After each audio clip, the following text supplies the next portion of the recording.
자, 이제 우리가 수요 열린 성역 공부 바울의 동역자들 이제 시작하겠습니다. 시작하기 전에 저희가 랜선순례가 지금 지난주에 우리가 추석 때문에 한 주 쉬었고요. 이번 주에 이제 랜선순례가 다시 재개가 되는데 지금 순례 준비 가이드 진행하고 있습니다. 어떻게 하면 순례를 좀 재미있게 이렇게 떠날 수 있을까에 대한 이야기를 하고 있는데요. 오늘 내일 세 번째 이야기입니다. 네, 함께 해주시면 감사하겠습니다. 내일 저녁 9시에 열리게 됩니다. 유튜브 많이 방문해 주셔서 함께 해주시면 감사하겠습니다. 그리고 지금 저희가 이제 이번 주까지 랜선 순례가 순례를 좀 어떻게 다녀오는 것이 좋겠다 하는 그런 이야기를 다루고 있다면, 이제 다음 주부터는 예수의 길 마지막 부분입니다. 예루살렘을 다루게 되는데요. 6편에 걸쳐서 예루살렘 성전, 예수님께서 정화하셨죠. 예루살렘 성전, 그 다음에 감람산,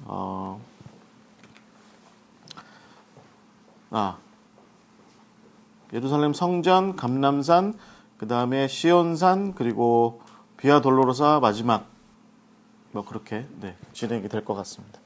그러면 총 8편이네요. 6편이 아니고. 화면으로는 6편 나왔는데, 이제 마지막 비아 돌로로사, 골고다 이렇게 이어지는 것은 8편이 저희가 남아있는데, 주로 예루살렘을 집중해서 이야기하게 됩니다. 여러분, 랜선순례 예수의 길 마지막 십자가를 향한 여정 마지막 시간 여러분 함께 해주시면 감사하겠습니다. 한 가지 더 광고를 좀 드리자면, 저희가 10월 19일 날 코로나19에 맞추어서 아주 제한된 조용하고 작은 목회 콘텐츠 세미나를 지금 저희가 준비하고 있습니다. 그래서 저희가 이것을 대대적으로 홍보하거나 광고하거나 그러진 않을 예정이고요. 저희랑 이렇게 성경 공부나 또 기타 여러 가지 사역들 함께 하시는 분들에게만 제안해서 저희가 세미나를 좀 생각하고 있는데요.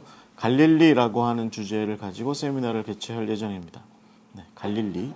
그래서 예수님께서 갈릴리 사람들을 만나셨고, 그 사람들과 더불어 함께 하셨고, 그리고 그들과 더불어 목회적인 사역을 하셨다. 그래서 오늘 이렇게 코로나 시대에 우리 교회도, 또 목회자들도, 사역자들도 이 시대에 이렇게 외면당하고 있고, 또 고통당하고 있고, 절망하고 있고, 힘들고 어려운 사람들, 그들에게 어떻게 예수님의 마음을 담아서 예수님께서 긍휼의 마음을 가지고 갈릴리 사람들에게 다가가셨는데, 그들에게 어떻게 우리가 목회적으로 다가갈 수 있을까라고 하는 것을 함께 나누고, 그래서 저희가 지금 계획하고 있는 것은 이 갈릴리라고 하는 이야기를 성경을 중심으로 역사지리 배경을 함께 다루고, 그리고 목회적인 안목을 키우고, 그렇게 해서 저희가 작은교회 연구소와 토비아 선교회가 함께 내년도에 저희가 목회적인 자료들을 이렇게 매달 제공을 해드릴 예정입니다.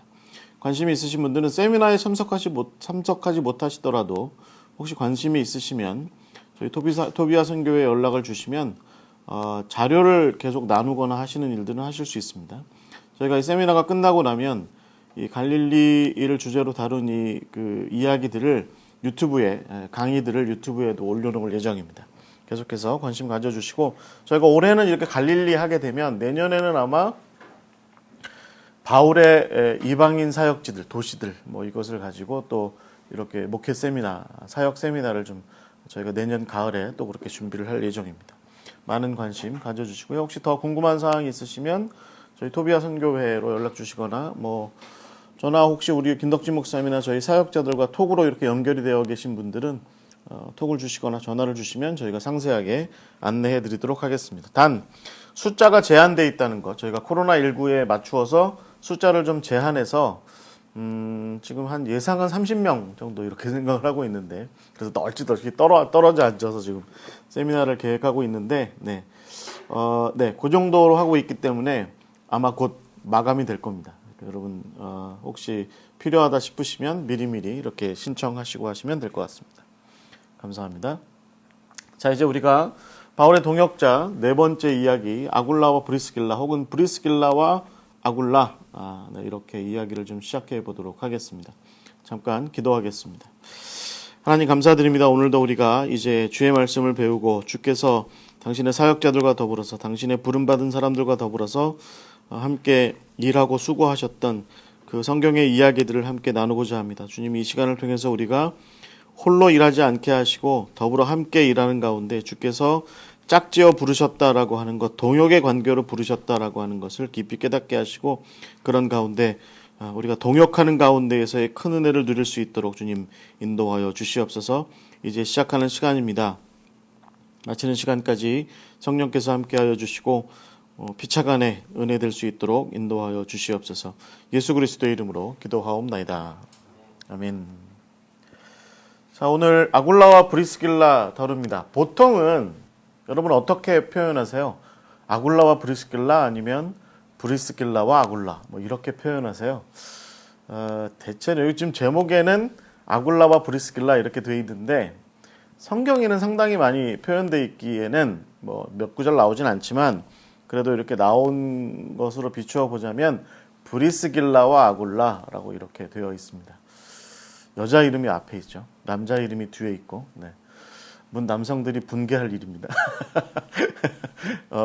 왜 아내의 이름이 앞에 있고 남편의 이름이 뒤에 있을까요? 뭐 요즘 시절로 치자면 이렇게 레이디 퍼스트 뭐 이렇게 해서 그렇게 얘기할 수도 있겠지만 보통 이런 경우 별로 없거든요. 요즘 세상에도 이런 거 좀 많이 우리가 제가 남녀 평등을 반대하거나 뭐 그런 입장이 아니라 보통은 일반적으로 남편이 앞에 있고 부인이 뒤에 있거나 뭐 이런 경우가 대부분인데 성경은 브리스길라와 아굴라 뭐 이렇게 되어 있습니다. 그래서 바울의 동역자인데 저희가 오늘 이제 이 부부의 이야기를 함께 나누는데 왜 브리스길라와 아굴라인지에 대해서 끝부분에 함께 좀 그렇게 한번 정리를 해보도록 하겠습니다. 여러분 그 심리학의 이야기 중에 그 의존성이라고 하는 것이 있어요. 디펜던시라고 보통 얘기하는데 이게 보통 우리가 사람들이 관계를 형성하죠. 그래서 뭐 그 부부 관계, 부모 자식 관계, 함께 일하는 파트너십의 관계, 공동체 안에서의 관계, 친구 관계, 여러 관계들이라고 하는 것이 인간 사회에 있는데 그래서 우리도 저나 여러분이나 다 이렇게 소위 말해서 관계라고 하는 것을 형성하죠. 우리가 저기 어디 동굴 속에 혼자 들어가서 그렇게 독수공방 혼자 살아간다 하더라도 이것이 그 자기 자신과의 관계라고 하는 것도 있는 겁니다.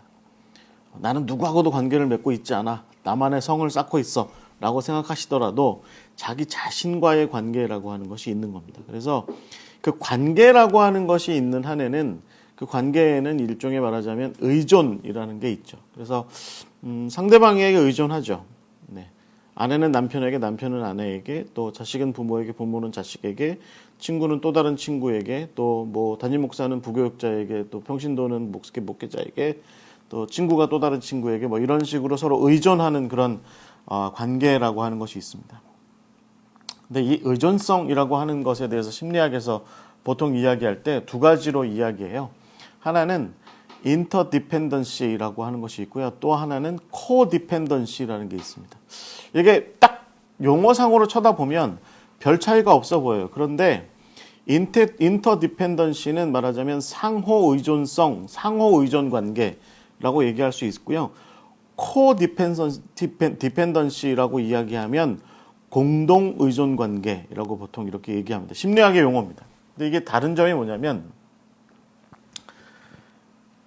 아굴라와 브리스길라 얘기하는데 갑자기 심리학 얘기하니까 좀 헷갈리시죠? 이게 좀 제가 보기에 오늘 아굴라와 브리스길라 그다음에 바울의 관계를 이해하는데 도움이 많이 될 것 같아서 서두 부분에 좀 얘기합니다. 이 인터디펜던시 그러니까 그 상호적인 의존 관계라고 하는 것은 각각이 독립적으로 있는 상태에서 서로가 서로에게 도움을 주는 겁니다. 그러니까 어느 한쪽에게 너무 일방적으로 의존하고 있거나 어느 한쪽에게 너무 일방적으로 의존하라고 그렇게 강요하거나 그런 것이 아니라 서로가 각각이 독립적으로 존재하면서 그런 가운데 서로가 서로에게 나름대로 이렇게 서로 의존하고 또 도움도 주고 의존을 받기도 하고 의존하기도 같은 말인가요?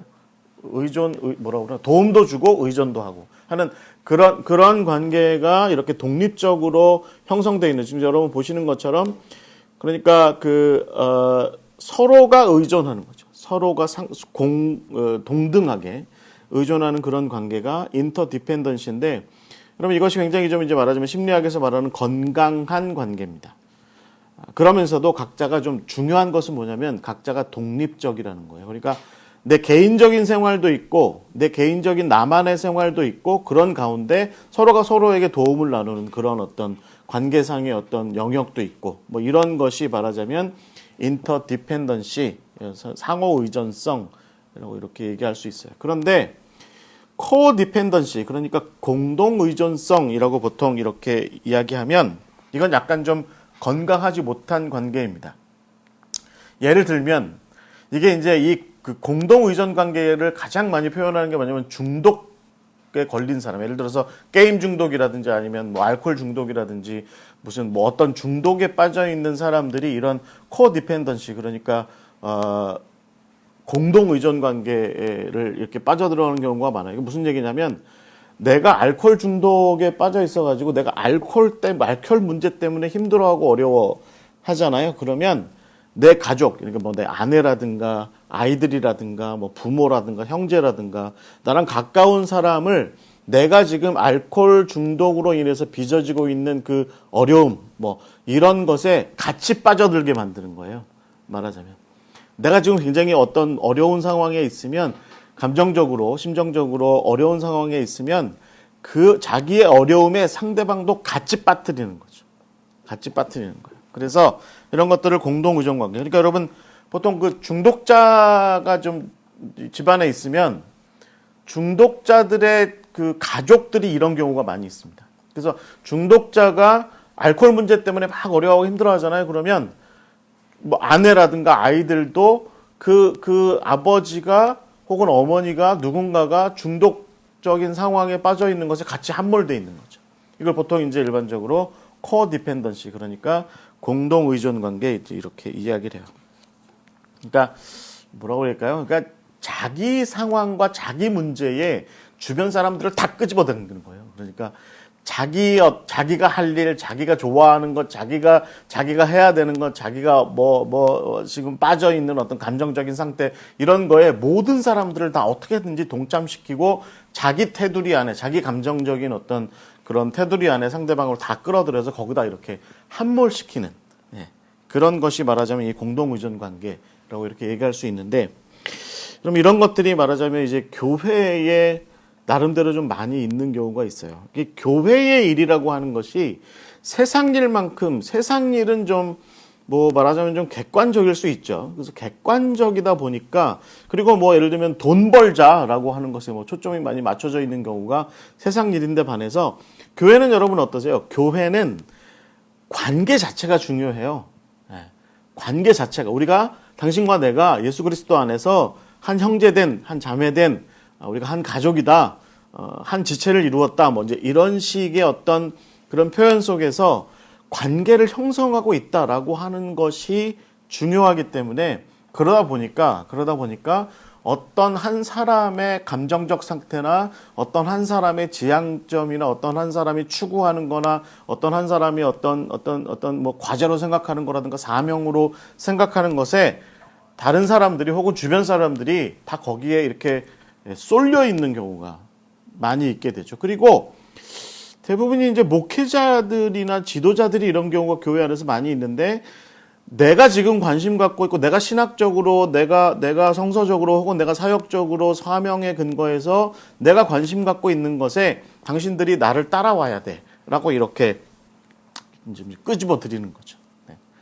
그러다 보면 교회 안에서 여러분 말하자면 목회자와 평신도 사이에, 특별히 혹은 뭐 담임 목사님과 부교육자 사이에 이 코디펜던시, 그러니까 그 공동 의존 관계, 그러니까 상호 의존 관계가 아니라 공동 의존 관계로 그렇게 쉽게 빠져 들어가게 되고, 그러다 보니까 이제 결국에는 이렇게 나 중심으로, 이렇게 어떤 한 사람, 지도자 한 사람 중심으로 뭔가를 다 끌고 가다 보면 상대방을 좀 도구화하게 되고 상대방을 수단화하게 되는 그런 상황으로 이렇게 흘러가는 그런 문제가 있게 되죠.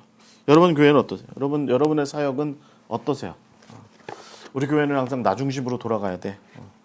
우리 교회는 뭐 예를 들면 우리 목사님 중심으로, 담임 목사님 중심으로 돌아가야 돼.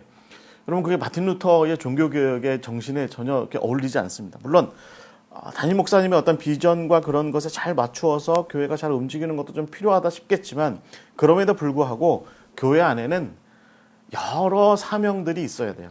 여러 사명들이 있는 가운데 담임 목사님의 어떤 사역하시는 것에 방점이 찍힐 수도 있죠. 그리고 여러 사람들이 그 담임 목사님의 사역에 이렇게 동참하고 협력하고 그렇게 할 수도 있죠. 하지만 그러다가도 교회 공동체라고 하는 것이 결국에는 각자 자기 사명의 자리로 돌아올 수도 있어야 되는 거예요. 그러니까 그 자기 독립적인 상황으로 있다가 또 서로 협력하다가, 그래서 그런 그 상황 속에서 서로 상호적으로 의존하는 것이 합당하다라는 것이죠.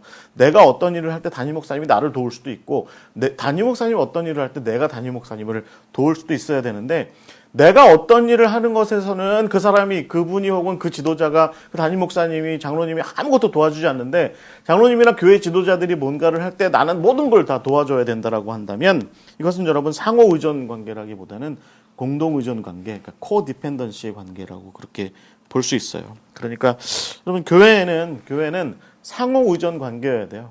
교회 안에 어린 아이들로부터 누구나 교회 안에 모든 지체들은 각자 자기 나름대로의 독립적인 독자적인 자기 소명들이 좀 다 있어야 돼요. 그러니까 자기가 자기 천국 가는 것이 누구 천국 대신 가주는 거 아니잖아요. 그러니까 자기 나름대로의 어떤 그 독립적인 사명을 가지고 살아가는 가운데, 그런 가운데 교회가 담임 목사님이나 기타 어떤 지도자가 충분히 고려하는 가운데 방점을 찍어서 집중하고 추진하는 것에 협력적으로 함께할 수 있죠. 네.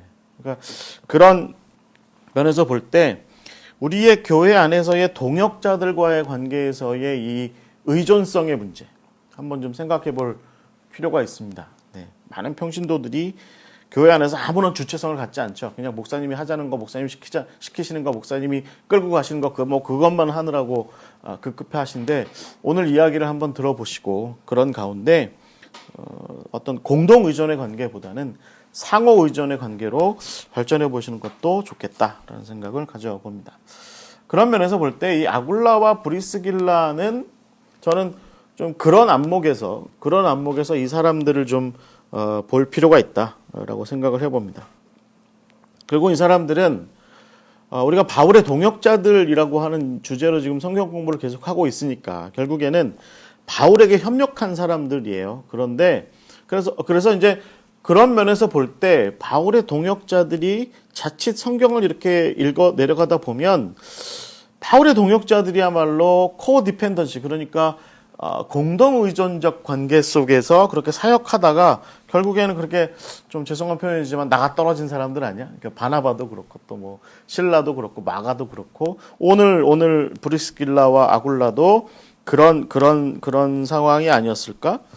이렇게 생각을 좀 할 수 있죠. 그런데 우리가 지난 시간 내내 함께 이야기를 나누면서 바울 자신이 그러지 않았다. 그러니까 바울 자신이 그 사역의 동역 관계에서 상대방을 자기 중심의 어떤 사역의 어떤 그 공동 의존 관계로, 그러니까 내가 지금 추구하고 내가 목적하는 바에 네가 무조건 맞춰야 돼. 나는 너가 사역하는 것에는 관심 없어. 라고 이런 식으로만 막연하게 그렇게 흘러가지 않고 그들은 또 바울에게 상호적으로 그렇게 의존하면서 함께 협력하여 나아갔다라고 보는 것이 오늘 우리의 초점이고, 브리스길라와 아굴라는 그런 면에서 가장 대표적인 그런 사람들이 아니었을까. 저는 뭐 좀 먼저 결론부터 좀 말씀드리자면, 브리스길라와 아굴라는 바울에게 끊임없이 공간을 제공해요.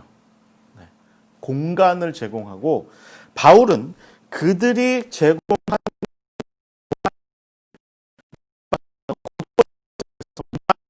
땅에서 열심히 사역을 했다라고 하는 것이죠. 또 반대로 보면 브리스길라와 아굴라는 바울에게서 어떤 복음의 이방인들을 향한 어떤 사역의 비전, 어떤 바울이 이야기하는 예수 그리스도의 어떤 그 십자가의 죽으심과 부활의 어떤 참된 의미, 바울이 정말 구약 성경을 잘 갖다가 해석을 잘해서 적절하게 이렇게 새로운 신학적인 비전을 초대교회에 제공했던 그런 것들을 이 브리스길라와 아굴라도 말하자면 잘 의존한 거죠. 그러니까 여러분 사역의 비전이나 방향성이나 그 내용 면에서는 바울이 브리스길라와 아굴라에게 나름대로 좀 어떤 도움을 주었고 또 브리스길라와 아굴라는 바울에게서 재정적인 측면 또 공간적인 측면 또 여러 동역자들을 형성하는 어떤 문제와 관련해서 바울이 다 하지 못하는 문제들을 이 부부가 협력해서 결국은 서로가 도움을 주는 그런 관계가 되었다. 이렇게 볼 수 있을 것 같아요. 그래서 오늘 한번 성경 공부 이 브리스길라와 아굴라의 이야기를 보시면서 우리의 동역 관계는 어떠한가?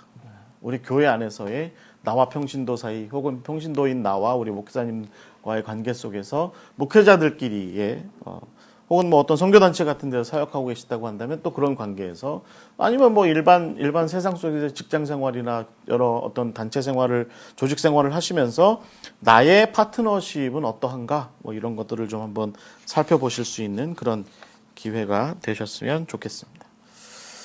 네, 브리스길라와 아굴라입니다. 이 사람들이 로마에 살았어요. 네, 로마에 로마 1세기 로마를 전체를 이렇게 볼 수 있는 그림은 참 찾기가 쉽지 않은데 이탈리아 로마에 가면 박물관에 이 1세기 로마를 보여주는 그 뭐라고 그래요? 그 미니어처 뭐 이런 게 있습니다.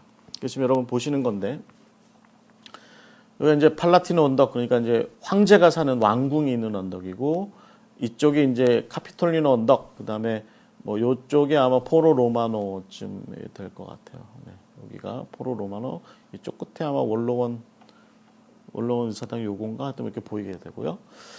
네, 그 다음에 이제 여기가 콜로세움이 있죠. 콜로세움은 여러분 AD 70년 이후에 세워진 거예요. 그러니까 티투스가 예루살렘을 점령하고 나서 예루살렘으로도 포로를 한 4만 명쯤 잡아다가 이 우리가 알고 있는 그 원형 경기장을 지었죠. 원래 여기에는 그 네로가 목욕탕 큰 걸 하나 저기다가 만들어 놨어요. 여기다가 이 자리에 네로가 아주 큰 목욕탕을 만들었는데 그 배도 띄울 수 있는 목욕탕이었다죠 아마. 그래서 그 물이 공급되었기 때문에 그 목욕탕으로 이미 공급되는 수로가 다 마련되어 있었기 때문에 이 콜로세움에서도 이렇게 물이 공급됐죠. 그래서 콜로세움 한복판에다가 배 띄워놓고 모의 해전도 뭐 했다고 하잖아요. 네, 그래서 이 콜로세움은 AD 70년 이후에 세워진 거고요. 그 전에는 목욕탕이 있었고 그보다 전에 그러니까 뭐 한 50년 클라우디우스 황제 뭐 이런 사람들이 있었을 때는 이 일대가 좀 말하자면 가난한 사람들이 살고 있는 지역 그래서 보통 그 수브라라고 이렇게 부르는 가난한 사람들의 빈민 지역이었어요. 나중에 여러분 네로가 이쪽 지역을 다 불태워버리죠. 불태우고 기독교인들에게 다 뒤집어 씌우고 이제 뭐 거기다 이제 목욕탕 세우고 나중에 목욕탕이 없어지고 이제 여기 이제 콜로세움이 세워지는 겁니다. 이때 이제 로마입니다. 여러분 이때 당시에 로마가 한 100만 명쯤 살았고 굉장히 국제적인 그런 도시였습니다. 그래서 이 굉장히 국제적인 도시에서의 삶이 있었고요.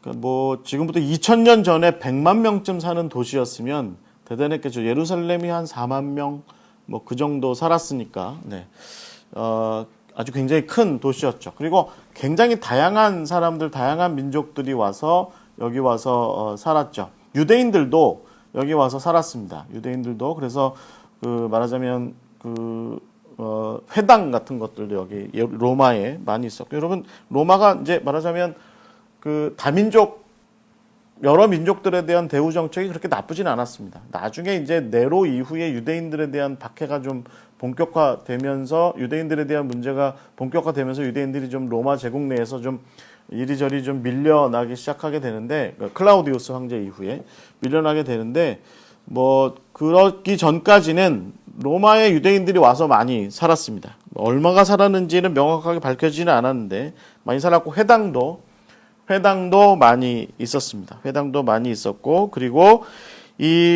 그래서 하스모니아 시절, 그 다음에 예수님 헤롯 시절까지 이르러서도 유대인들이 이제 말하자면 그 정치적으로 로마를 방문해야 했을 때, 사절단이 로마에 가게 되었을 때, 이 로마에 오면 동료 유대인들, 동포 유대인들이 많이 있었기 때문에 생활하는데 그렇게 불편함이 없었대요. 이렇게 회당도 있었으니까 그들이 종교 문화 생활을 로마 자체에서 이어가는 것에도 큰 무리가 없었습니다.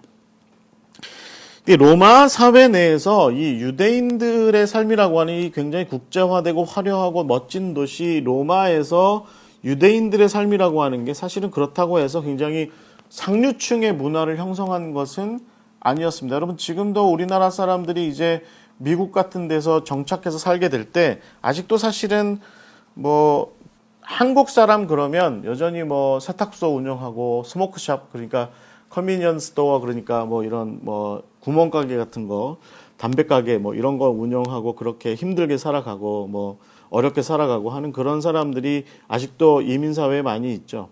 그러니까 비슷한 것 같아요. 그러니까 유대인들도 로마에서 이렇게 살아가면서 뭐 상류층을 형성했거나 뭐 굉장히 어떤 로마의 귀족들과 뭐 동등한 관계에서 로마 내에서 나름대로의 영향력을 가지고 그렇게 로마시에서 위치를 점유했다, 상류층의 위치를 점유했다, 그렇게 보기는 좀 어려울 것 같고요.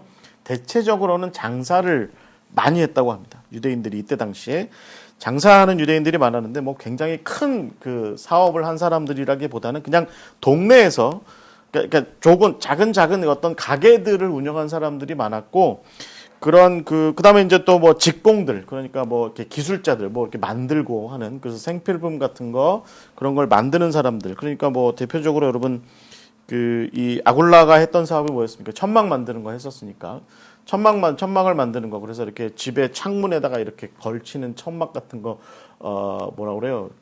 우리도 요즘에 많이들 하는 그런 그 천막 같은 거를 만드는 일들, 베란다에다가 이렇게 걸어두는 천막 같은 걸 만드는 일들, 그런 것을 많이 했었죠. 그래서 이렇게 이런 삶을 살아가면서 로마 시내에서 이렇게 좀 안정적인 삶을 살기는 했죠. 안정적인 삶을 살기는 했지만, 그러나 로마 사회에서 주도적이거나 뭐 귀족들과 굉장히 막 이렇게 잘 이렇게 안정적인 그런 위치를 점유한 그런 삶을 살지는 못했어요. 그러니까 나중에 이제 우리가 얘기를 나누겠지만 결과적으로는 로마의 어떤 권력적인 횡포에 의해서 이 유대인들이 희생을 당하게 되는 그런 일들도 일어나게 되는 거죠. 여러분, 로마 도시 내에서의 유대인들의 삶이라는 게 이제 대체적으로 그랬다고 한다면, 이 도시에서 살던 아굴라와 브리스길라를 어떻게 보는 게 합당할까요? 기본적으로 이 아굴라와 브리스길라는 자유민이었습니다. 그러니까 뭐 노예는 아니었고 자유민이었는데, 특히 아굴라는 본도에서 살았죠. 그래서 본도에서 태어나, 그러니까 본도는 저쪽 터키 북쪽 지역에, 그러니까 폰투스라고 얘기하는 그쪽 지역 출신이고요. 나중에 이제 아마 브리스길라와 로마에 와서 결혼했던 것으로 보입니다. 여러분, 이 아굴라라고 하는 이름이 독수리라는 뜻을 가지고 있습니다. 독수리. 그러니까 여러분, 독수리가 로마 군단 엠블럼이거든요. 로마 군단병들이 맨 앞장서서 이렇게 들고 가는 깃발 중에 하나가 뭐냐면, 그런 천으로 만든 깃발이 아니라 이렇게 장식으로 된 거 들고 다니는데 그 독수리가 있었죠. 그러니까 로마 군단을 상징하죠. 그리고 여러분이 아굴라라고 하는 이 이름을 가진 1세기 이때 당시, 그러니까 예수님도 살아계셨고 바울도 돌아다니고 이 아굴라가 살았던 이 시절 즈음에 이 아굴라라고 하는 이름의 로마 군단장이 있었어요. 그러니까 로마 군단장이면 로마 귀족 출신이었겠죠. 그러니까 귀족 출신이었는데 이 아굴라라는 이름을 가졌다라고 하는 것을 봐서 결국은 유대인인데 폰투스 출신이고 아굴라라는 이름을 가졌다라고 하는 것은 우리가 이런 상상을 좀 할 수 있을 것 같아요. 그 얼마 전에, 그러니까 뭐 폼페이우스나 이런 사람들이 예루살렘을 쳐들어갔을 때 그때 포로로, 그러니까 노예로 끌려가서 이제 노예 생활을 하다가, 그래 특별히 이제 아마 로마 군단에서 천막을 깁는 그런 일들을 했을지도 모르죠. 그래서 천막을 만드는 그런 일들을 하다가 자유민이 되어서 로마 군단장의 눈에 들었을 수도 있어요. 그러니까 로마 군단장 아굴라라고 부르는 로마 군단장의 눈에 들어서 너 그러면 내가 성을 줄 테니까 내 성을 가지고 로마 제국 내에서 좀 살자 이렇게 얘기하고 그 대신에 네가 나를 위해서 뭘 좀 이런 걸 저런 걸 좀 편의를 봐주는 그런 직업을 가졌으면 좋겠어라고 이렇게 얘기를 하고 그렇게 해서 아마 자유민이 된 다음에 아굴라의 집안은 우리가 성경에서 그렇게 알고 있는 것처럼 이 천막을 만드는 일, 그러니까 군사용 천막을 만드는 일은 아니었고 민수용, 그러니까 민간인들이 쓰는 그런 천막을 만드는 일을 했을 것 같아요. 대체적으로 로마는 로마 도시, 이탈리아 로마에 살고 있는 귀족 가문과 이런 장사꾼 사이에 이 지역에 장사를 하는 사람들 사이에 모종의 계약 관계가 있었습니다. 그래서 로마에 사는 귀족은 원로원이었겠죠. 원로원 같은 이런 귀족들은 이런 아굴라 집안 같은 사람들이 폰투스 일대에서 이런 천막을 만들어서 장사하는 것을 뒷배를 좀 봐줘요. 그러면 이 아굴라 집안은 그렇게 해서 번 돈의 일부를 로마의 귀족들에게 말하자면 상납하는 거죠. 그래서 이런 클라이언트 관계가 형성이 돼 있어서 이런 어떤 그 경제적인 어떤 공동체 관계가 형성이 돼 있어서 아마 아굴라 집안은 폰투스 일대에서 그 천막을 만드는 그런 일, 그러니까 뭐 바울의 집안도 다소에서 그런 일을 했다고 하잖아요. 그러니까 천막을 만드는 일을 하고 돈이 벌리면 아마 로마에 가서 뭐 상납도 하고 자기 주인 집안인 아굴라의 집안에 가서 뭐 이렇게 좀 관계도 형성하고 이야기도 나누고 그랬을 것 같아요. 그러다가 아마 이제 이 아굴라가 아버지 따라서 로마에 왔다가 아마 브리스길라 집안이랑 만나서 아마 그렇게 결혼을 하게 됐고 아굴라는 그렇게 해서 로마에 정착하게 되었지 않을까 싶습니다. 어찌됐든 이 아굴라 집안은 그 천막을 만드는 그런 집안이었지만 굉장한 부자는 아니었던 것으로 그렇게 보여요. 그러니까 너무 가난했던 건 아니었고, 그러니까 우리로 치면 요즘 뭐 중소기업을 했던 그런 집안이었을까요? 자칫하면 금방 망할 수도 있는 그런 중소기업을 했을 수도 있을 것 같습니다. 그래서 아굴라 귀족 집안에 어느 정도 보호도 받고, 그래서 이제 아굴라 집안에게 귀족 집안에게 뭔가 상납도 하고, 그래서 보호도 받고 사업도 하고 무역 거래도 좀 하고, 그래서 제 생각에는 아마 고린도나 에베소 같은 곳에 자기들의 어떤 그 무역 거래 거점 같은 것들이 있었을 수도 있죠. 특히 고린도 같은 곳에는 있었을 가능성이 높습니다. 그래서 우리로 치면 삼성이나 뭐 현대 같은 그런 대단한 집안은 아닐지라도 작은 규모의 무역을 독자적으로 할 수 있었던 그런 사람. 네, 그래서 최소한 집은 두세 채쯤은 가졌을 법한 그런 집안이 아니었을까 싶습니다. 그런 반면에 이 브리스길라는 어떤 여인이었을까요? 많은 자료에 이 브리스길라가 로마의 여인이었을 거다라고 이렇게 추측하는 이야기가 많이 있습니다. 그게 왜 그러냐면 여러분 AD 50년대 후반, 60년대 다 가서 베드로가 로마에 갔을 때 그 로마의 귀족 가운데 코르넬리우스라고 하는 사람이 있었습니다. 그 퀸투스 코르넬리우스 푸덴스라고 하는 사람이 있었는데 이 사람을 회심시켜요. 그 부인하고 같이 베드로가. 그 부인의 이름이 브리스길라입니다. 그래서 초기 기독교 역사에서 이 코르넬리우스의 부인이었던 브리스길라와 이 오늘 우리의 주인공 이 브리스길라를 서로 혼동하는 경우가 많이 있었습니다. 그런데 나중에 이제 학자들의 그 어떤 연구에 의하면 그래서 성경은 항상 코르넬리우스의 부인으로서의 브리스길라를 얘기하는 게 아니라 아굴라의 부인인 브리스길라다라고 이야기를 하는 그런 맥락에서 두 부부의 이름이 늘 성경에서 함께 나왔다라고 이렇게 보통 이야기를 해요. 그러니까 여러분 우리가 이제 이쯤 되면 이런 상상을 좀 할 수 있어요. 그러니까 브리스길라도 유대인인데 그 유대인인 그 집에서 이 집안도 아마 혹시 뭐 노예였을 수도 있죠. 근데 나중에 이제 자유민이 된 다음에 로마에서 살고 있었는데 브리스길라의 집안, 브리스길라 혹은 브리스가라고 얘기하는 그 집안, 그 집안의 노예였을 수도 있죠. 그러니까 해방이 되고 나서 자기 주인의 성을 얻어서 로마에서 살았던 거죠. 그런데 그냥 사는 게 아니라 말하자면 뭐 여러 가지 도구도 만들고 뭔가 이제 장사도 하는, 그래서 자기 주인 집안이었던 브리스가 집안에 뭔가 도움이 되는 그런 역할을 했던 그런 집안이었을 것 같아요. 유대인 집안이었을 것 같아요. 그러니까 우리가 이제 이런 재미있는 상상도 해요. 이건 뭐 제 상상이 아니라 제가 자료를 뒤지다가 어떤 목사님이 이렇게 표현을 해놨더라고요. 베드로가 회심시킨 코르넬리우스의 부인 브리스길라는 아마 이 아굴라의 부인 브리스길라와 서로 잘 아는 사이였을 수 있다. 그러니까 아굴라와 브리스길라가 코르넬리우스와 브리스길라를 베드로에게 로마에 있을 때 베드로에게 소개했을 수도 있다. 뭐 그렇게 상상할 수 있죠. 왜냐하면 브리스길라와 아굴라의 로마의 집이 로마에서 대표적인 어떤 교회 공동체 모임 장소로서의 역할을 하고 있었으니까 아마 이 코르넬리우스 부부가 아굴라 부부에게 초대를 받아서 집에 갔더니 거기 베드로나 혹은 바울이 앉아 있었겠죠. 그래서 이제 베드로가 전도를 혹은 뭐 이 아굴라 부부가 전도를 해서 이 귀족이었던 아주 대단한 명문 귀족이었던 코르넬리우스 부부가 기독교에 귀의를 하게 됐다. 이렇게 보게 되는 겁니다.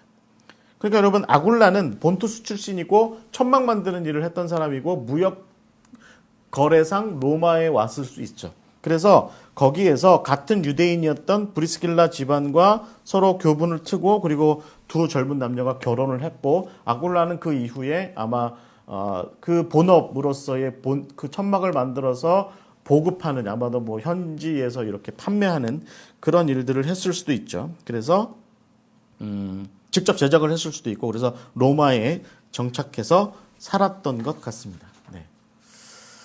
이 사람들이 여러분 이렇게 보시면 지금 여러분 지도에 보시면 폰투스는 여기입니다. 폰투스가 이쪽 지역이에요. 그러니까 터키 북부의 흑해 연안 쪽에 있었던 곳입니다.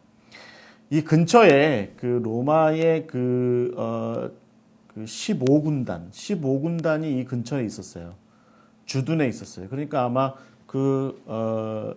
아굴라라고 하는 군단장이 이 15군단의 군단장이었을 수도 있죠. 그래서 이때 이제 아마 이 아굴라의 유대인 아굴라 집안을 해방시켜 주었고 천막 만드는 일을 하게 해 주었고 그래서 이 아굴라 집안이 아마 여기서 정착해서 살다가 여러 이제 무역이 가능하게 됐겠죠. 그래서 이스탄불 거쳐서 에베소나 고린도 같은 곳에 아마 거점을 형성했을 수도 있고 그 다음에 이제 아굴라 집안이 이제 로마가 거점이었으니까 로마에서도 아마 장사를 할 수도 있었겠죠. 그러니까 아굴라가 이렇게 와서 로마에 와서 살다가 예쁜 브리스길라와 만나서 결혼했다. 여러분 이거 성경에 나오는 얘기는 아닙니다. 제가 이 성경 공부를 준비하면서 우리가 충분히 이렇게 추측할 수 있다.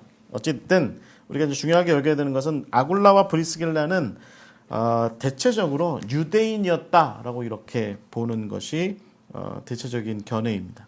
근데 이 사람들이 바울을 만나기 전에 고린도에 여러분 여기 이제 고린도에 와 있었어요. 왜 그랬을까요? 그 주후 49년에 그러니까 클라우디우스가 황제로 있을 때 이 로마의 그 크레스투스, 여러분 발음이 비슷하죠? 크레스투스 뭐랑 비슷한가요? 그리스도와 비슷하죠. 어찌됐든 크레스투스라고 불리는 유대인이 소동을 일으켜서 로마가 굉장히 시끄러웠다는 거예요. 그래서 클라우디우스가 이때만 해도 이미 유대인들에 대한 안 좋은 감정들을 많이 갖고 있었어요. 왜냐하면 유대인들이 로마 제국 곳곳에서 그들의 종교 문화의 독특함 때문에 헬라인들하고 특히 충돌이 굉장히 많았거든요. 그래서 이 크레스투스라는 사람이 일으킨 소동 때문에 로마가 시끄러워지니까 클라우디우스 황제가 명령을 내립니다. 뭐라고 내리냐면 이탈리아, 그러니까 이 로마와 이 이탈리아 로마의 본토에 있는 모든 사람들이 다, 모든 유대인들은 다 나가라. 명령을 내린 거죠. 그래서 그 황제의 명령에 의거해서 이 이탈리아 본토와 그 다음에 이 여기 로마에 살고 있던 유대인들이 다 이제 쫓겨나게 된 겁니다. 그래서 유대인이었던 아굴라와 브리스길라도 이 황제의 명령을 따라서 결국은 아마도 이 아피아 가도를 타고 지금 이 밑으로 내려와서 배를 타고 아마 이 아가야 쪽으로 온 것 같아요. 아가야 쪽으로 와서 고린도로 온 것 같아요. 그러니까 고린도에 온 이유가 뭐겠습니까?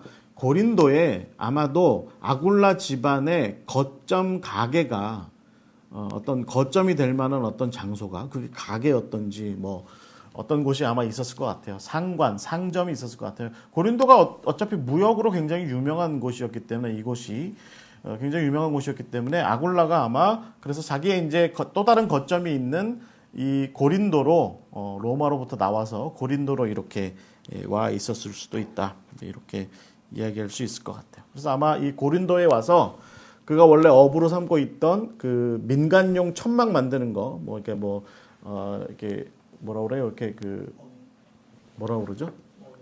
어닝 맞습니다.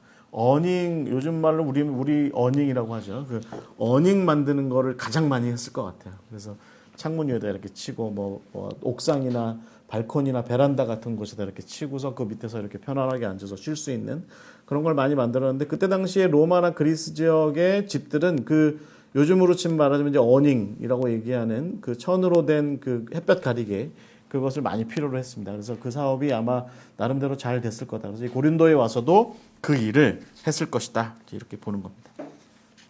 우리가 이 아굴라와 브리스길라에 대한 이야기에서 또 하나 좀 관심 있게 지켜봐야 되는 게 뭐냐면 교회 역사가 말하는 이 두 부부입니다. 특히 아굴라를 이야기할 때 보통 아굴라를 바나바나 실라와 같이 예수님께서 파송하신 70명의 사람 가운데 한 사람이었다. 이제 이렇게 보기도 합니다. 그게 이제 아굴라에 대한 첫 번째 보통 일반적인 견해고요. 두 번째는 또 뭐가 있냐면 사도행전 2장에 120명의 사도들이 120명의 사람들이 다락방에서 성령을 받고 그리고 나서 이제 예루살렘으로 나가서 복음을 증거할 때 사람들이 너희들이 세술에 취한 거 아니냐 막 이렇게 얘기를 하고 이 사람들이 이제 각자 여러 곳으로부터 온 사람들의 그 방언을 하니까 너희들이 세술에 취한 거 아니냐 이렇게 얘기할 때 베드로가 복음을 전하고 첫 번째 복음 전파가 있었죠. 그 복음을 전하고 3,000명이 그때 회개하고 세례를 받았다. 여러분 41절에 보시면 사도행전 2장 41절에 보시면 세례를 받았다라고 되어 있는데 그때 로마로부터도 사람들이 왔었거든요. 그 로마로부터도 왔던 사람들의 일각에 아굴라와 브리스길라가 있었을 거라는 거예요. 그러니까 흥미롭죠. 그래서 이때 이제 예수를 믿게 되고 예수님의 죽으신과 부활하심을 믿고 그리스도인이 되고 어느 정도 아마 초대교회 사람들과 교분을 가진 다음에 로마로 돌아가서 나름대로의 신앙생활을 시작했을 거다. 그러니까 여러분 제가 좀 전에 말씀드린 49년경에 AD 49년경에 그 글라우디우스 황제, 성경에 글라우디오라고 나와 있는 클라우디우스 황제 시절에 크레스투스라는 사람 유대인 때문에 소동이 일어났다라고 얘기하는 것은 이게 여러분 역사가 수에토니우스라고 하는 그 로마의 역사가가 황제 열전이라고 하는 책을 썼는데 거기에 나와 있는 얘기거든요. 이게 제가 떠드는 얘기가 아니라 거기 실질적으로 나와 있는 얘기인데 그렇게 보면 이게 추측이 돼요. 그러니까 아굴라와 브리스길라는 이 오순절 때 성령 받은 사람들에 의해서 전도가 됐고 세례까지 받았고 기초교육을 다 받은 다음에 로마로 돌아가서 아마도 나름대로 자기들끼리의 교회, 그러니까 온전한 형태는 아니었을지라도 교회를 시작했을 거라는 거죠. 그리고 이제 초대교회 사람들 중에 일각의 사람들이 로마로 많이 건너가서 그들과 교육 관계를 형성했고 그런 것들 때문에 로마에 있던 원래의 유대인들하고 사이에 충돌이 일어날 수 있었을 수도 있었습니다. 그러니까 데살로니가에서 바울과 거기 유대인들 사이에 충돌이 일어난 것처럼 고린도에서도 일어났던 것처럼 이때 당시에 아마 로마에서도 그런 비슷한 일이 일어났을 수도 있죠. 그러니까 클라우디우스 황제가 화가 나서 시끄러워. 그리고 다 이제 유대인들 이게 그리스도인을 내쫓았다는 것이 아니라 유대인이라고 불리는 자들을 다 내쫓았을 때 아마 아굴라와 브리스길라는 로마로 건너와 있었을 것이다. 그래서 여러분 이게 중요한 문제가 뭐냐면 성경의 어디에도 여러분이 아굴라와 브리스길라를 전도했다거나 아니면 뭐 이렇게 회심시켰다거나 아니면 세례를 줬다거나 하는 얘기가 나와 있지 않습니다. 성경의 어디에도. 바울은 아굴라와 브리스길라를 만난 이래로 곧바로 동역 관계로 들어갔어요. 그러니까 여러분 아굴라와 브리스길라는 바울을 만나기 이전에 이미 기독교인, 그리스도인이었을 가능성이 굉장히 높았던 거죠. 뭐 아마도 약간 좀 부족한 부분이 있었겠죠. 아볼로처럼 부족한 부분이 있어서 바울이 고린도에서 1년 6개월 동안 있는 동안에 아마 이 아굴라와 브리스길라를 잘 특히 신라와 더불어서 잘 교육시켰을 수도 있습니다. 하여튼 부족한 상태였을지라도 예수님에 대한 신앙 고백이라든가 어떤 그리스도인으로서의 어떤 자세라든가 이런 것들은 기본적으로 갖추고 있었을 수도 있다. 네, 이렇게 볼 수 있습니다. 그래서 여러분 아굴라와 브리스길라가 상당히 좀 특이한 사람들입니다. 그러니까 이미 기독교인이었고 그런 상태로 로마에 살았고 천막을 만드는 일을 아굴라의 직업이 그렇게 하고 있었고 브리스길라와 아굴라 다 사실은 로마 시내에서 나름대로 귀족 로마 원 귀족들과의 나름대로 관계가 아마 이렇게 형성이 되어 있었을 것이고 그런 와중에 그런 어떤 나름대로의 어떤 사회적인 어떤 위치 뭐 귀족은 아니었을지라도 그런 위치를 가지고서 로마 내에서 이미 교회가 시작되었을 수도 있다. 네. 시작되었다. 뭐 이렇게 보는 게 네, 합당할 것 같습니다. 자, 그렇게 해서 바울과 아굴라 브리스길라가 드디어 이제 만나게 되죠. 고린도에서 만나게 됩니다. 그럼 우리가 지난 시간 동안 디모데 이야기도 바나바 이야기도 또 신라, 특히 신라와의 관계 이야기를 나눌 때에 이 즈음에서의 바울의 상태가 있습니다. 바울은 이 즈음에 있을 때 굉장히 지쳐 있었습니다. 어려웠고 힘들었습니다. 그리고 혼자 있었고 특히나 디모데가 나중에 와서 합류를 했다고는 하지만 뭐 신라만큼 그렇게 도움이 되지 않았을 수도 있죠. 그래서 굉장히 힘든 그런 상황에 있었고 이게 단순히 그냥 마음으로만 힘든 상태가 아니라 영적으로도 힘들었고 정신적으로도 힘들었고 마음으로도 힘들었고 그리고 무엇보다 경제적으로도 힘들었습니다. 그래서 여러분 고린도서에 보면 고린도전서 2장 3절에 보면 내가 너희들 가운데 있을 때 심히 두렵고 떨렸다라고 이렇게 표현합니다. 그러니까 이 바울이 말하자면 총체적인 난국에 빠져 있었을 거라는 겁니다. 그럴 때 아굴라와 브리스길라에 대한 이야기를 듣게 된 거죠. 이 고린도에 있으면서 아굴라와 브리스길라라는 유대인 부부가 있는데 그 사람들이 그리스도 예수에 대해서 이야기하더라 라는 그런 아마 뭐 그런 어떤 소문 그런 이야기들을 아마 회당을 통해 고린도에 있는 유대인 회당을 통해서 접했을 것 같아요. 그래서 여러분 사도행전 18장 1절부터 이야기를 가만히 보시면 이렇게 돼 있어요. 특히 2절 말씀에 보시면 바울이 이제 아테네를 떠나서 고린도에 이르러서 18장 2절 말씀에 보시면 아굴라라는 본도에서 그러니까 폰투스 출신의 한 유대인 한 사람을 만났는데 글라우디오가 모든 유대인을 명하여 로마에서 떠나라고 한 연고로 그가 아내 브리스길라와 함께 이달리아로부터 새로 왔다. 바울이 그들에게 갔다라고 이렇게 되어 있습니다. 근데 우리말 성경에는 좀 이게 좀 잘 이렇게 표현이 안 되어 있는데 헬라어 성경에는 이게 재미있게 표현되어 있습니다. 어떻게 되어 있냐면 말하자면 휴리스코라고 하는 단어가 쓰여요. 휴리스코가 뭐냐면 found, 발견했다, find out, 그러니까 찾아냈다라는 뜻이고요.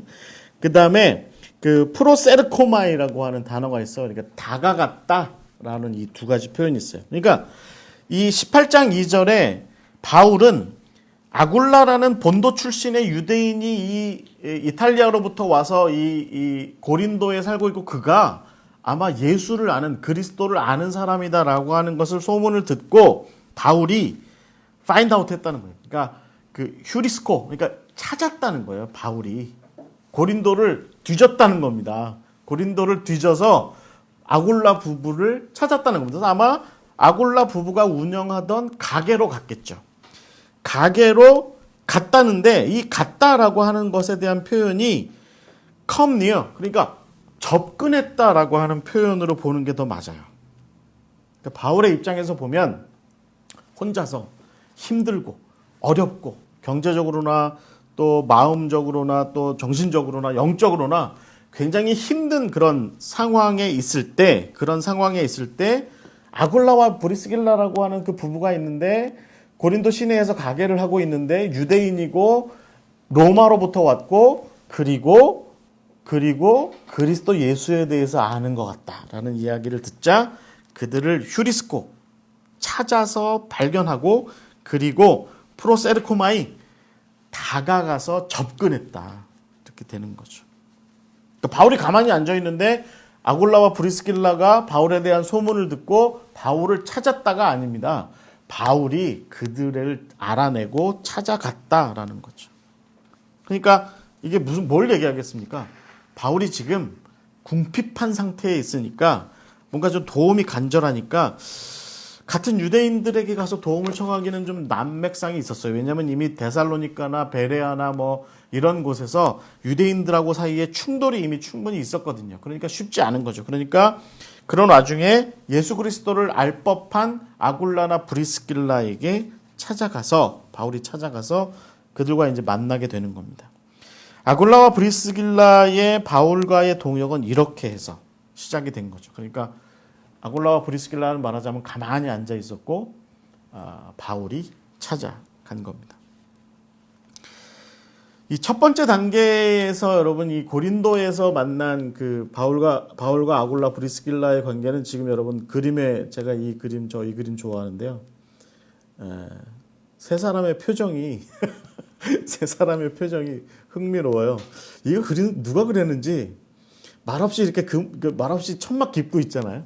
천막 깃고 있는데 여기가 이제 브리스길라겠죠. 여기가 이제 아굴라일 테고 브리스길라가 남편 아굴라한테 얘기하는 것 같아요. 어디서 데려왔어? 저 사람.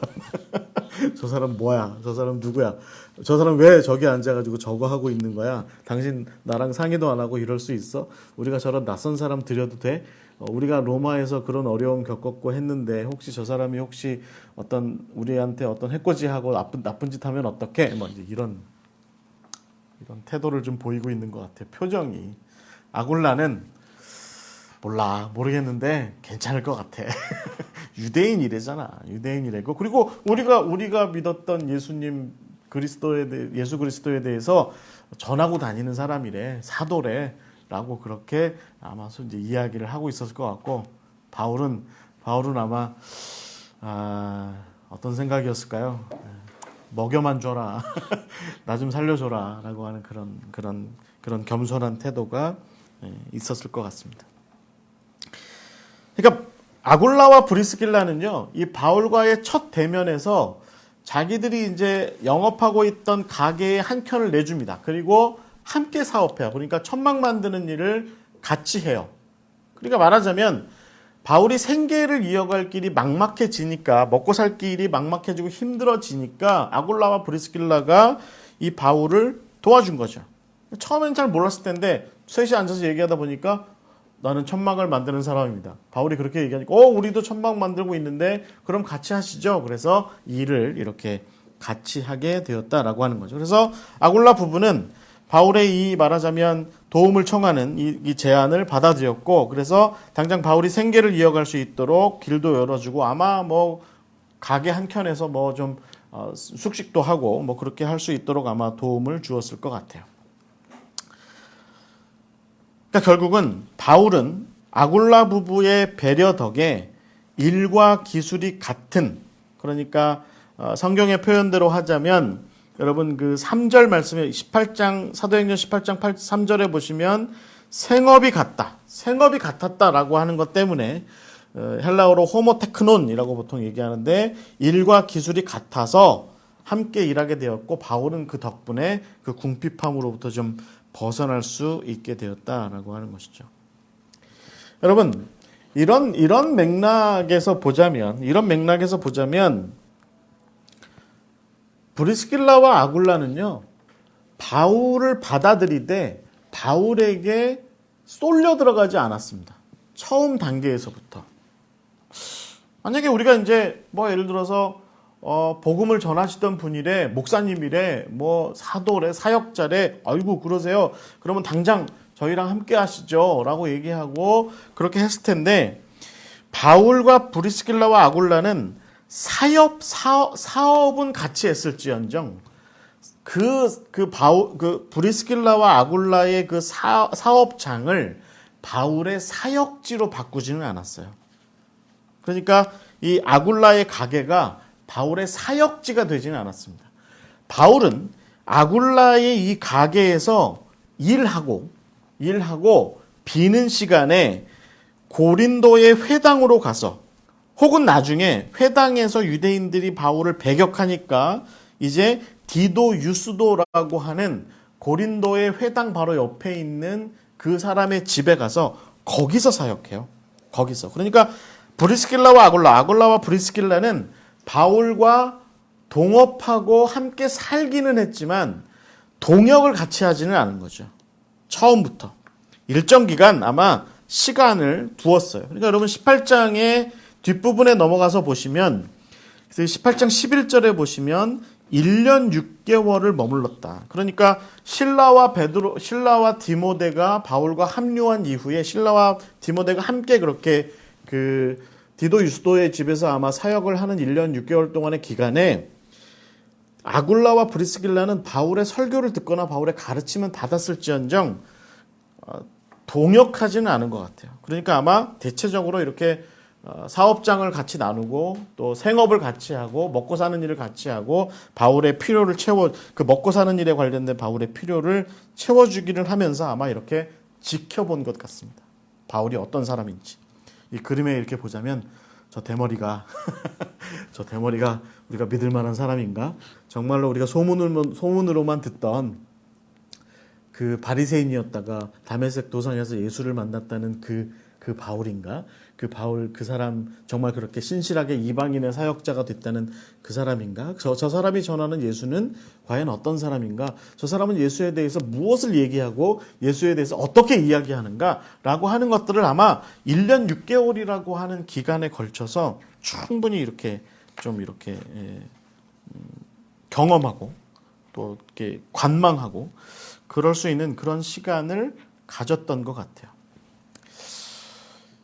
우리가 좀 그런 경향이 있죠. 교회 생활을 하다 보면 쉽게 빨려 들어가요. 쉽게.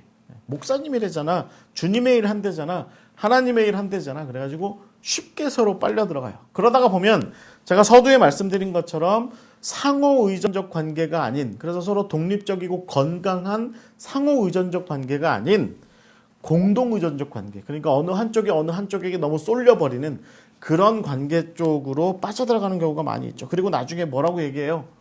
내가 저 사람이랑 만나는 게 아니었는데 내가 저 사람 때문에 얼마나 힘들어졌는지, 뭐 이런 사태들이 보통 발생하죠. 그런데 지금 브리스길라와 아굴라와 그리고 바울 이 세 사람 사이에서는 제가 보기에도 건강한 상호 의존적 관계가 이렇게 지금 형성되어 가고 있는 것 같습니다. 나름대로 각자 자기 영역을 가지고 있으면서 서로 이제 말하자면 교집합을 서로 의존하고 서로 도울 수 있는 교집합의 관계를 서서히 확대해 나가고 있는 것이죠.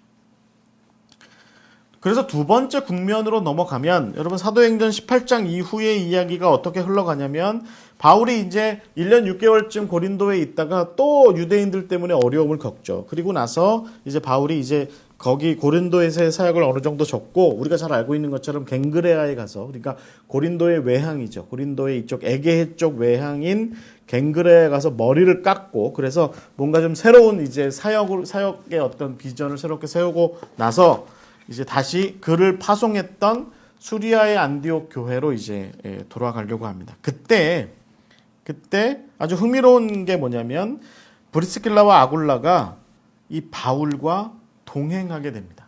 그래서 에베소까지 같이 가요. 에베소까지.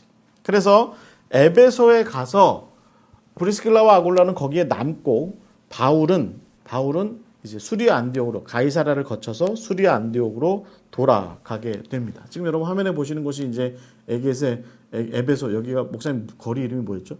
무슨 거리? 유명한 보석의 보석의 거리였던가 무슨 뭐 황금의 거리였던가 뭐 그랬죠. 기억이 안 나는데 그 거리입니다. 이 거리인데 이 에베소의 거리인데 아마도 제 생각에는 브리스길라와 아굴라는 고린도와 같이 에베소에도 나름대로 자기 상점 아니면 뭐 어떤 거점을 가지고 있었던 것 같아요. 집도 있었던 것 같아요. 그래서 아굴라와 브리스길라는 아마 이제 고린도에서 이제 살 만큼 살다가 이제 에베소로 옮겨온 거죠.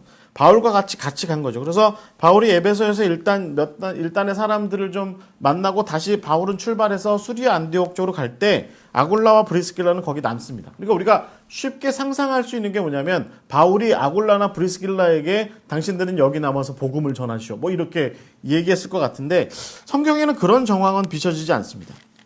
성경은 뭐 그런 얘기는 나오지 않고 브리스길라와 아굴라는 에베소에서 나름대로 정착해서 살게 된 것 같아요.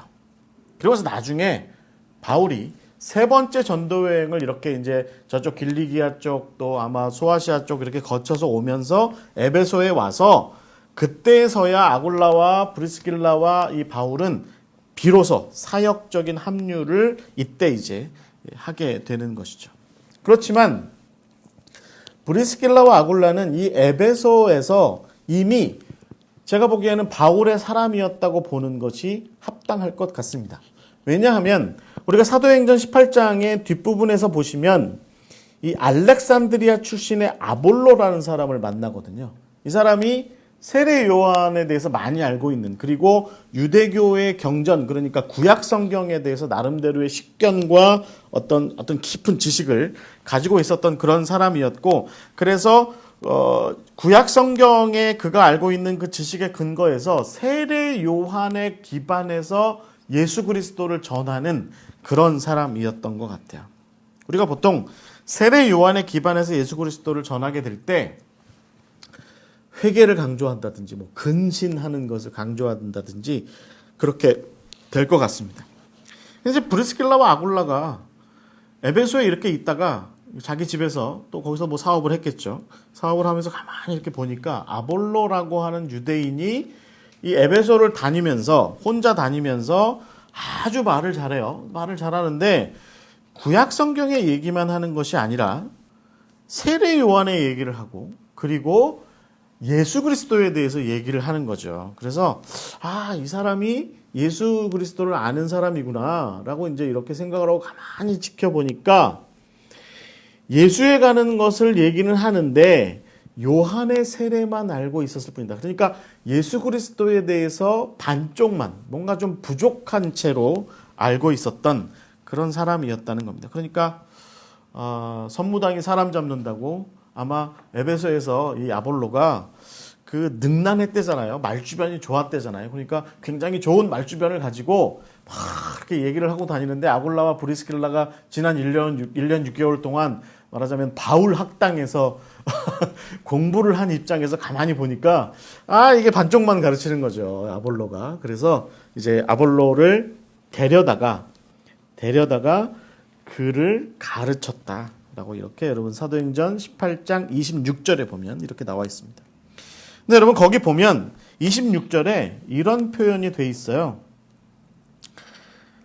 26절에 이렇게 써 있는데 그가 회당에서 담대히 말하기 시작하거늘 브리스길라와 아굴라가 듣고 데려다가 하나님의 도를, 그리고 예수 그리스도에 대한 이야기겠죠, 더 정확하게 풀어 이르더라. 더 정확하게 풀어 이르더라 라고 돼 있어요. More accurately.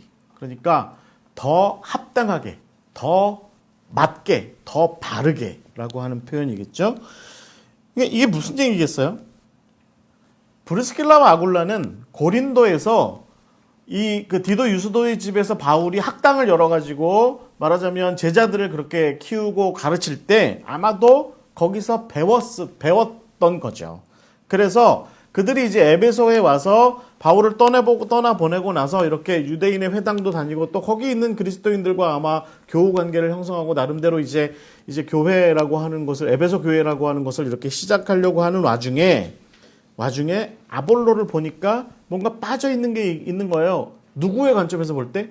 바울의 관점에서 볼 때 그러니까 바울이 전파하고 다녔던 그 관점에서 놓고 볼 때 뭔가 아볼로가 부족한 것이 있었다는 겁니다. 그래서 바울의 관점에서 가르친 거죠. 여기서 더 정확하게라고 하는 이것은 이 아굴라와 브리스길라와 아굴라가 그들 나름대로의 예수 그리스도에 대한 지식을 아볼로에게 독자적인 지식을 가르쳤다고 보기는 어렵습니다. 여기서 더 정확하게라고 하는 것은 바울에게서 배운 대로의 그 관점에 맞추어서 더 정확하게 아볼로를 가르쳤다라고 이렇게 보는 것이 합당할 것 같아요. 나중에 여러분이 아볼로가 고린도에 가서 자기 파를 만들죠. 뭐 게바파, 아볼로파 뭐 이렇게 나오잖아요. 그때 아볼로파가 있어요. 그러니까 이제 아볼로라는 이 사람이 능변이었던 거죠. 정말 말을 잘하고 정말 잘 가르치고 그러면서도 자기 사조직 만드는 거에 굉장히 능숙한 사람이었던 것 같아요. 뭐 이제 성경을 이렇게 보시는 분들이 아볼로가 그렇다고 바울과 혹은 브리스길라 아굴라와 대립했던 것으로 보지는 않습니다. 왜냐하면 아볼로가 나중에 에베소에 있는 바울에게 와서 합류하거든요. 그러니까 아마 바울에 의해서 또 다른 가르침이 아마도 에베소의 아마 두란노에서 뭔가 또 다른 어떤 가르침이 있었겠죠. 어찌됐든 이 아볼로가 홀로 고린도에 갔을 때 여러분 나중에 그 18장 28절에 보시면 성경으로서 예수는 그리스도라고 증언해서 공중 앞에서 힘있게 유대인들의 말을 이겼다 이렇게 되어 있는 걸 봐서는 아볼로가 아굴라나 브리스길라의 가르침 그러니까 바울 신학적 관점에서의 아볼로의 이 가르침에 충실하게 임했던 것 같습니다. 그럼 여기서 우리가 이제 좀 흥미롭게 볼 것은 뭐냐면 에베소에서 바울이 없는 상태에서 아굴라나 브리스길라의 이 사역이라고 하는 것이 사실은 굉장히 바울적인 것으로 이미 이제 전환이 이루어진 거죠. 이 아굴라와 브리스길라는 결국 바울의 사람이었다고 볼 수 있을 것 같아요. 그래서 이 아굴라와 브리스길라는 에베소에서 주로 바울의 사역 논리에 기반해서 그들의 사역을 펼쳤고 그리고 나서 바울이 나중에 합류한 이후에도 바울 중심으로 해서 이제 사역을 이렇게 해나갔던 그런 사람으로 볼 수 있을 것 같습니다. 중요한 것은 에베소에서 이 바울이 이렇게 열심히 아굴라와 브리스길라가 열심히 나중에 사역하는 그들의 교회가 이렇게 세워졌다는 겁니다. 그들의 교회가.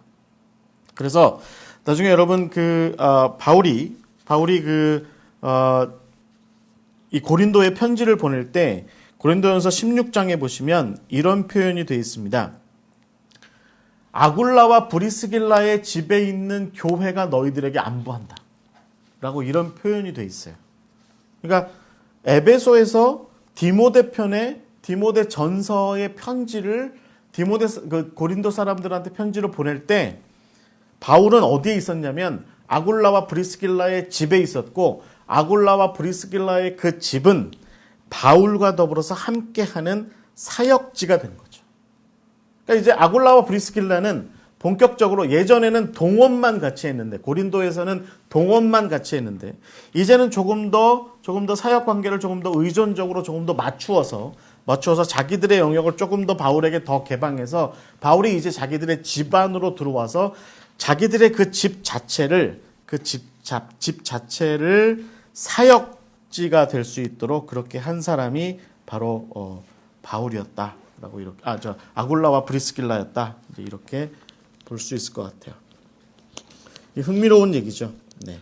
그래서 이 아굴라와 브리스길라가 슬슬 이제 바울과 더불어서 동역하되 온전히 자기들의 것을 다 내어주는 동역 관계로 이렇게 발전을 하게 됩니다. 이제 세 번째 국면으로 넘어가게 되면 바울과 브리스길라 아굴라는 이제 본격적으로 정말 상호 의존적인 각자 독립적으로 자기 사역들을 하면서도 그러면서도 서로가 서로에게 굉장히 밀접하게 도움을 주고 의존하는 그런 관계로 이제 발전을 하게 됩니다. 여러분 이 그림에 보시면 이게 이제 로마의 좀 중산층쯤 되는 사람의 집입니다. 이게 도무스라고 부릅니다. 도무스. 이거보다 좀 못한 사람들은 요즘으로 치면 아파트라고 부를 만한 그런 집에 살았고요. 이게 이제 말하자면 로마에 조금 말하자면 좀 산다 싶은 사람의 집이에요. 로마 시내에 있는 부자들은 이런 집에 안 살았죠. 이런 집이 아마 로마 시내에 한 채쯤 있었을 거고, 정말 자기 집들은 아마 로마 외곽의 빌라라고 부르는 곳에 부자들이 따로, 로마의 이제 어떤 교회에 마차로 한 1시간 안쪽으로 로마 시내까지 진입할 수 있는 거리 안쪽에 빌라와 대농장, 라티푼티움이라고 보통 얘기하는 그 대농장을 아마 거느리고 있었을 거고요. 그보다 약간 좀 밑에 이제 중산층쯤 되는, 그래서 장사도 하고 사업도 하고 또 나름대로 기술도 가지고 있는, 로마에서 보통 일반적으로 기사계급이라고 보통 그렇게 얘기하는 그런 사람들, 외국인들 포함해서 그런 사람들은 아마 이런 종류의 집에 살았는데, 제가 뭐 아굴라와 브리스길라가 정말 이런 집에 살았을 거다라고 하는 건 아니고요. 대체적으로 이런 정도의 집쯤 살았을 때 아마도 고린도나 에베소나 혹은 자기 본향이었던 폰투스에 아마도 그런 거점들을, 사업적인 거점들을 확보할 수 있는 그런 재정적인, 경제적인 능력이 되지 않을까라는 생각을 좀 가져보고요. 여기 보면 그 외곽에, 그러니까 집에 이제 말하자면 바깥쪽에 거리 쪽에 상점들이 이렇게 있죠. 그다음에 상점들은 아마 다 세를 주었을 겁니다. 그래서 이 중에 하나는 아마 아굴라가 자기 가게를 아마 운영했을 수도 있고, 그다음에 그 상점들이 있는 그 바깥채 쪽에 이제 사람들이 함께 모여 사는 곳이 있고, 공동 공간이 있고, 그 2층은 아마 이 상점을 운영하는 사람들이 자기 집으로 아마 그렇게 살았을 거고요. 아굴라나 브리스길라는 아마 이런데 아마 이런 것들을 이 사람들한테 세를 주지 않았을까 싶고요. 자기들의 집은 이 안쪽에 도무스, 실제적으로 도무스입니다. 이 도무스는 이 안쪽에 이렇게 따로 별채로 이렇게 있었을 수도 있습니다. 교회가 만약에 에베소에서든 아니면 로마에서든 아굴라와 브리스길라가 교회를 운영했다고 한다면 아마 이 안채 쪽에 자기들 교회를 이렇게 별도로 만들었겠죠. 그래서 조금 비밀스러운 경향도 있었을 테니까 아마 이 안채 쪽에다가 아마 교회를 그렇게 운영을 했고, 아굴라와 브리스길라는 여러 사람들을 맞아들이기도 하고 함께 예배도 드리고 하는 그런 일들이 있었겠죠. 여러분 좀 그 아굴라와 브리스길라가 주인공으로 나와 있는 재밌는 책이 하나 있습니다. 그 로버트 뱅크스라고 호주의 신학자가 쓰신 1세기 초대교회 사람들의 예배, 제목이 맞나 모르겠네. 아주 얇은 책입니다. 1세기 초대교회 사람들의 예배라는 책이 있습니다. 노란색으로 된 그 IBP에서 나온 책이 있는데, 그럼 그 책 한번 보세요. 거기가 1세기 초대교회 사람들이 어떻게 예배를 드렸을까라고 하는 이야기를 다루고 있는데, 그 로버트 뱅크스입니다. 로버트 뱅크스가 썼고, 제목이 하여튼 아마 자막으로 나중에 저기 유튜브로 나갈 때는 자막으로 그림이 나갈 텐데, 신현기 IBP 대표님이 번역하셨고, 그리고 책 제목이 아마 그럴 겁니다. 전선생님 책 제목 좀 확인해 주시겠어요? 그렇습니다. 자, 그래서 그때 1세기 교회 예배 이야기입니다. 1세기 교회 예배 이야기. 그 책에 보면 아굴라와 브리스길라가 자기 로마에 있는 자기 집에서 가정교회에서 예배를 드렸다. 자, 이렇게 나오는데, 그 예배가 어떻게 드려졌을지에 대한 어떤 스토리가 이야기식으로 쭉 이렇게 전개되는데, 거기 이 노예도 나오고, 중산층 귀족도 나오고, 이런 사람들이 함께 다 같이 모여서 예배를 드리는 장면이 나오는데, 아마 1세기의 도무스 집도 아마 요런 형태의 집에서 아마 예배를 그렇게 진행했고 드렸을 거다, 이렇게 보는 거죠. 중요한 것은 브리스길라와 아굴라가 에베소에서 사역을 하던 중에 바울이 브리스길라와 아굴라를 로마로 보낸 겁니다. 로마로. 그러니까 아마 주후 한 55년에서 56년 사이, 그러니까 49년쯤에 클라우디우스 황제가 이 브리스길라와 아굴라 부부를 로마로부터 내쫓았는데, 그 클라우디우스 황제가 54년, 55년경에 죽어요. 그리고 이제 네로 황제가, 우리가 잘 알고 있는 그 폭군 네로가 황제가 되는데, 그 황제로 즉위하던 시절이 55년에서 56년이고, 네로는 클라우디우스 황제의 유대인 추방령을 철회합니다. 이 소식을 아마 바울이 들었겠죠. 브리스길라와 아굴라도 들었겠죠. 그래서 셋이 아마 마음을 합쳐서 바울의 주도에 의해서 아마 브리스길라와 아굴라가 로마로 돌아가게 된 거죠. 그래서 여러분 로마서 16장의 이야기를 가만히 보면 로마서 15장 16장의 이야기를 보면 바울은 브리스길라와 아굴라가 로마로 가서 교회를 새롭게 시작하게 되면 바울은 로마로 가서 그 교회를 교두보 삼아서 스페인으로 복음을 전해야겠다. 스페인으로 가서 복음을 전해야겠다라고 하는 계획을 세웠던 것 같습니다. 그래서 여러분 로마서 15장 22절 23절에 그런 바울의 계획이 나오죠. 16장에 보면 바울이 이 로마 교회라고 로마에 있는 형제들의 그 교회라고 하는 곳이 브리스길라와 아굴라의 집이었다라고 하는 것을 다시 한번 여기에 밝힙니다. 여러분 로마서 16장 5절에 보면 저의 집에 있는 교회에도 문안하라 라고 되어 있습니다. 그러니까 로마의 다른 그리스도인 성도들에게 아굴라와 브리스길라의 집에 있는 교회 공동체에게 가서 좀 인사도 하고 교류해라 라고 이렇게 로마 성도들에게 그렇게 권유하고 있는 거죠. 그래서 여러분 바울이 이 아굴라와 브리스길라 부부에게 하는 이야기가 있어요. 로마서 16장에 보시면 참 그 표현이 대단합니다. 로마서 16장 4절에 보시면 3절 4절에 이렇게 되어 있습니다. 너희는 그리스도 예수 안에서 나의 동역자들인 그러니까 브리스길라죠. 브리스길라와 아굴라에게 문안하라. 그 4절에 보시면 그들은 내 목숨을 위하여 자기들의 목까지도 내놓았나니 나뿐 아니라 이방인의 모든 교회도 그들에게 감사하느니라.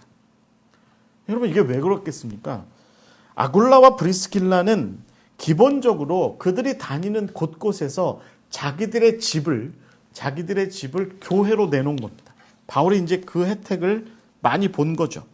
그리고 결국에는 최종적으로 로마에 있는 브리스길라와 아굴라의 집조차도 이제 로마의 교회의 어떤 모임 장소, 공동체가 함께하는 그런 장소로서의 역할을 하게 된 것이다라는 겁니다. 브리스길라와 아굴라는 결국은 좀 이제 너무 부자는 아니었지만 그래도 나름대로 재정적인 어떤 여유가 있는 상태에서 그들이 가지고 있는 재정적인 능력을 충분히 에베소에서도 고린도에서도 여러 곳에서 그 외에 아마 여러 다른 곳에서도 성경에 다 나와 있지 않은 여러 다른 곳에서 충분히 어떤 그런 역할들을 잘 수행한 것 같고 바울은 그리고 바울의 다른 동역자들은 아마 이 브리스길라와 아굴라의 그 어떤 선한 그런 어떤 영향력 가운데에서 나름대로 교회라고 하는 것을 차분히 그렇게 확장해 나아갈 수 있는 그런 기회를 마련할 수 있었다. 특히 바울은 그랬을 거다라고 보는 겁니다. 여러분 실제로 브리스길라와 아굴라가 로마에 돌아가서 자기들의 집을 이제 교회로 일구어서 이렇게 시작하게 되었을 때 바울이 그 얼마 있다가 몇 년 후에 이제 한 7, 8년 정도 세월이 지나죠. 지나서 바울이 로마로 오죠. 죄수의 몸으로 로마로 오죠. 그래서 첫 번째 투옥이 됩니다. 그리고 잠깐 풀려났다가 이 부분에 대해서 여러 해석이 있지만 저는 이제 이렇게 해석합니다. 첫 번째 풀려났다가 스페인에 갔다가 다시 로마로 돌아와서 두 번째 이제 투옥이 돼요. 이때 이제 네로가 화재를 일으키고 그리스도인들이 불을 일으켰다. 이제 이렇게 모함을 해서 그리스도인들이 많이 체포되고 이제 말하자면 학살당하고 순교당하게 되는 그런 일들이 발생하게 될 때 바울이 이때 베드로와 더불어서 두 번째 감옥에 갇히게 되는데 상상해 보세요. 바울이 그리고 베드로가 이렇게 투옥되고 어려움 겪고 하는 이 내내 아굴라와 브리스길라는 그 교회를 계속해서 유지하고 있었을 거라는 거죠. 그러니까 여러분 우리가 이렇게 상상할 수 있어요. 바울이 감옥에 갇혀 있는 내내 우리가 알고 있는 디모데라든가 또 오네시모라든가 디도라든가 아니면 마가라든가 이런 그 젊은이들이 로마로 와서 베드로를 만나고 바울을 만나고 또 그들의 편지를 초대교회 여러 곳에 전달하고 또 위로의 말들을 전하고 교회들의 위로를 바울과 베드로에게 전하고 하는 그런 모든 일들이 일어나는 와중에 브리스길라와 아굴라의 이 집은 아마 중요한 거점의 역할을 했을 것이다 라는 겁니다. 여러분, 오네시모를 한번 상상해 보세요. 이 바울이 감옥에 갇혀 있을 때 빌레몬의 주인집으로부터 도망쳐 나와서 이 로마까지 왔잖아요. 바울을 만나려고. 그래서 감옥에 있던 바울을 만나고 저녁 때 되면 어디에 갔을 것 같아요? 프리스킬라와 아굴라의 집에 갔겠죠. 또 일정한 시점이 되면 주일이 되면 아마 프리스킬라와 아굴라의 집에서 모이는, 꼭 주일이 아니었을 가능성이 높지만 그 프리스킬라와 아굴라의 집에서 로마 교회가 예배 모임을 갖게 되면, 교제의 모임을 갖게 되면, 그러면 아마 오네시모도 아마 그 자리에 거기서 다른 로마의 귀족들, 아까 제가 서두에 말씀드렸던 코르넬리우스와 브리스길라 같은 그런 귀족들과 함께 한 상에서 함께 교제하고 함께 나누는 그런 일들도 있었겠죠. 여러분, 디모데후서 4장 19절에 그런 모습을 연상할 수 있는 마지막에 그 브리스길라와 아굴라의 이야기가 다시 여기에 다시 등장해요. 디모데한테 뭐라고 얘기하냐면, 이게 이제 바울이 두 번째 감옥에 갇혀 있을 때거든요. 너가 내가 있는 곳으로 속히 와라. 로마에 오거든 브리스가와 아굴라의 집을 방문해라. 무슨 얘기겠습니까? 로마 교회를 방문해라. 라는 그런 이야기가 되는 거죠. 여러분, 이 베드로와 바울이 순교하는, 그 다음에 초대교회의 로마의 많은 그리스도인들이 막 원형 경기장에서 십자가에 달려 죽고 또 맹수들에게 잡혀 죽고 하는 그런 모든 와중에 브리스길라가 아굴라가 이 디모데후서 4장 19절의 표현에 의하면 결국은 계속해서 자기들의 집이 로마의 교회 공동체의 어떤 근거지로서 역할을 할 수 있도록 계속 개방을 했다는 이야기입니다. 그러니까 베드로와 바울과 다른 그리스도인들만 위험에 빠져 있었을까요? 브리스길라와 아굴라도 이때 네로가 그렇게 박해를 벌이고 있을 때 아마 브리스길라와 아굴라도 위험에 있었겠죠. 그러니까 여러분, 로마서 16장의 4절 말씀에 바울이 이렇게 얘기하잖아요. 그들은 내 목숨을 위하여 자기들의 목까지도 내놓았다. 내 목숨을 위하여 자기들의 목까지도 내놓았다라고 하는 이 표현은 뭐 상당히 앞선 이야기이긴 하지만 바울이 아마도 브리스길라와 아굴라가 로마에서 교회로, 자기들의 집을 교회로 이렇게 열어놓고 교회로 유지하는 일이 사실은 자기들의 목을 내놓는 그런 일이었는데, 그럼에도 불구하고 그들이 그 일에 신실했다라고 그렇게 이야기하고 있는 거죠. 여러분, 이야기를 좀 한번 정리를 해볼게요. 아굴라와 브리스길라, 이 부부에 대해서 어떤 생각을 가지세요? 처음에 고린도에서 바울을 만났을 때는 그냥 바울의 생계를 좀 책임져주고 그들과 더불어서 동업을 하게 할 수 있도록 그렇게 하다가 에베소쯤에 넘어가면 그들도 나름대로 아볼로 같은 사람에게 자기 나름대로의 사역도 하면서 바울에게는 또 자기들의 집을 내주기도 하죠. 자기들의 집이 에베소의 교회가 될 수 있도록 하기도 하죠. 그 에베소의 그 아굴라와 브리스길라의 집에 여러분 바울만 방문했을까요? 아마도 제 생각에는 마리아도, 예수님 어머니 마리아도 가고 또 누구 갔을까? 베드로도 들리고 또 요한도 아마 거기 아마 들려서 아굴라와 브리스길라와 더불어서 밥도 먹고 아마 그랬지 않았을까요? 그리고 나중에 결국에는 종국에 바울과 베드로를 비롯한 많은 사도들이 본격적인 어떤 박해와 순교의 시대로 접어 들어갈 때쯤에 아굴라와 브리스길라는 로마, 고린도, 또 에베소, 기타 여러 다른 곳에서 그들이 거점으로 사용했던 그런 장소들을 아마 교인들의 피신처로 교인들이 함께 모일 수 있는 공간으로 그렇게 제공했을 거라는 겁니다. 어떻게 보면 브리스길라와 아굴라는 바울과 협력하되 정말 건강하게 협력한 동역자 관계의 참 건강한 모습의 하나였을 것 같아요. 아주 말초적으로 말씀드리자면 서두에 제가 말씀드린 것처럼 바울은 브리스길라와 아굴라에게 아마도 사역의 비전, 하나님 나라의 복음이 이방인들에게도 증거되어야 한다라고 하는 그 비전, 그가 예수 그리스도에 대해서 깨달은 그 복음의 진리에 관련된 굉장히 중요한 어떤 아름답고 멋진 일들, 그런 이야기들을 아굴라와 브리스길라에게 가르쳤을 거고요.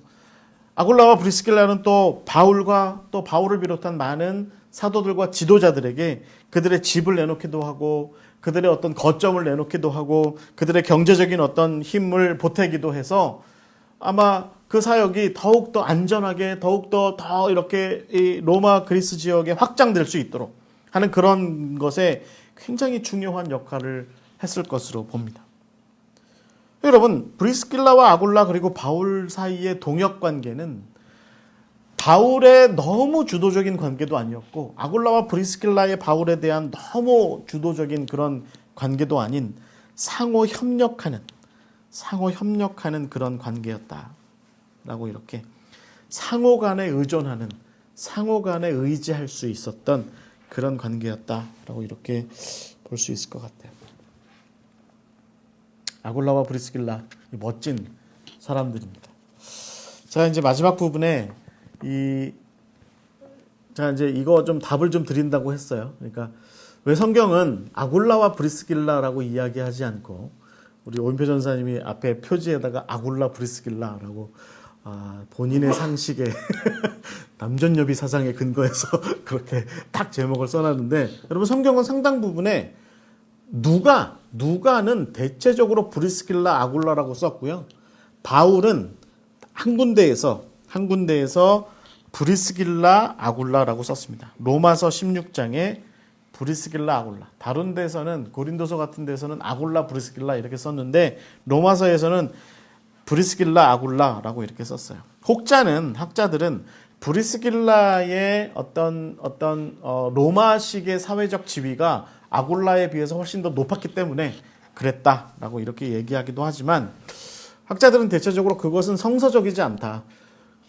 이건 성경의 표현 아니냐. 성경이 기록될 때 왜 아굴라 브리스길라라고 하지 않고 브리스길라 아굴라라고 했겠냐라고 하는 것에 관심을 갖습니다.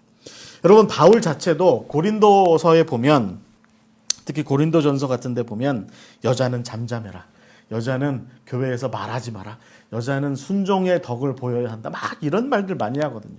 근데 여러분 지금 그림에 보시는 것처럼 초대교회에는 그런데도 불구하고 여자들이 이렇게 서서 복음을 전하는 일들이 굉장히 많이 있었어요. 특히 예언하는 일들이 굉장히 많이 있었어요. 그러니까 그런 맥락에서 볼 때는 아마도 바울도 그러니까 어떤 자기의 목회적인 편지를 쓸 때는, 그래서 교회의 질서를 잡고자 할 때는 당대 사회의 어떤 질서의 보편적 개념에 크게 벗어나지 않는 차원에서 여자는 교회 안에서 머리도 수건도 좀 쓰고 잠잠하게 있어라 이렇게 얘기했지만, 그러나 브리스길라 같은 그런 현명하고 말이죠, 열정적이고 뭔가 분명하게 하나님의 나라에 대한 예수 그리스도의 복음에 대한 어떤 의지를 가진 여성들의 사역에 대해서 그것까지도 가로막는 그런 일들은 바울이 하지 않았던 것이죠.